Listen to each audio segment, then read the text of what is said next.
বলতে হবে। এতক্ষণ যত আপনারা বক্তব্য শুনেছেন, আশা করি এনার বক্তব্য আলহামদুলিল্লাহ খুবই ভালো, এবং উনি কোরআন হাদিস এবং যুক্তি দিয়ে আপনাদেরকে বোঝাবেন। এনার বক্তব্য আমরা অনেক জায়গায় শুনেছি এবং আজকে ইনশাআল্লাহ শুনবো। তাই আমরা আজকের এই মুহূর্তে, এই দৃশ্য হযরত আল্লামা মাওলানা মুফতি রেজাউল করিম সাহেব, হযরত আল্লামা মাওলানা মুফতি মুখতার আলম সাহেব, মুফতি আব্দুল রাজ্জাক সাহেব, মুফতি আনারুল হক সাহেব, মাওলানা খাদিমুল ইসলাম সাহেব, আমার প্রিয় বন্ধু হযরত মাওলানা রাফিউদ্দিন সাহেব, ইনারা এবং মাস্টার সাহেব গুলো এই মাদ্রাসায় পড়ান, আনোয়ারুল ইসলাম সাহেব পড়ান এবং রুহুল আমিন সাহেব মাস্টার পড়ান, বেনাদার ইসলাম, ইনাদের পরিশ্রম, ইনাদের সন্তান ছেলেদেরকে পড়ায়। আপনারা বাড়িতে বাড়িতে কেউ জাগিয়ে রেখেছে এবং বিভিন্নভাবে সহযোগিতা করতে, তার ফল আজকে আপনারা দেখতে পাচ্ছেন। সেই ফল আপনাদের এই বাগান লাগিয়েছে, এই বাগানের একটা ফল ফুল চারজন সন্তান আপনারা দেখছেন। সকলে আলহামদুলিল্লাহ। অনেক মানুষ রাজাপুরে আছে যারা যে দেখেছিলাম কবরবাসী হয়ে গিয়েছে।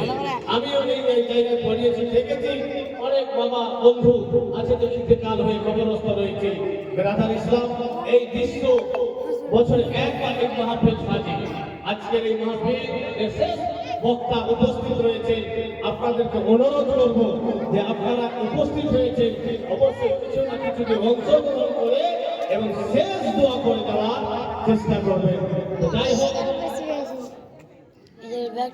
মা বোনদেরকে বলবো, যেহেতু আপনাদের সন্তান আছে যাবে এখানে আমার ওখানে থাকে ছোট্ট বাচ্চাদের হাত দিতে, কারণ যেটা বক্তব্য শুনে আসা যাওয়া করবে, এটাকে তাড়াতাড়ি করে শেষ করো বাবা, তাড়াতাড়ি করো যেটা বক্তব্য।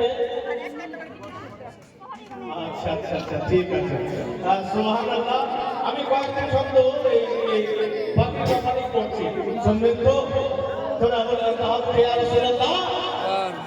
আমার বস বসেন, আমার বসে যান, এখন বসে আছে রাসূলের মেহমান, দুলহা সাথে বসে আছে। কবি বলে শুনেন, দুলহা সাথে বসে আছে, বসে আছে নবীর মেহমান, নবীর মেহমান, বারাতি সুন্নি মুসলমান, বহুত তাদের শান রে ভাই, বহুত তাদের শান।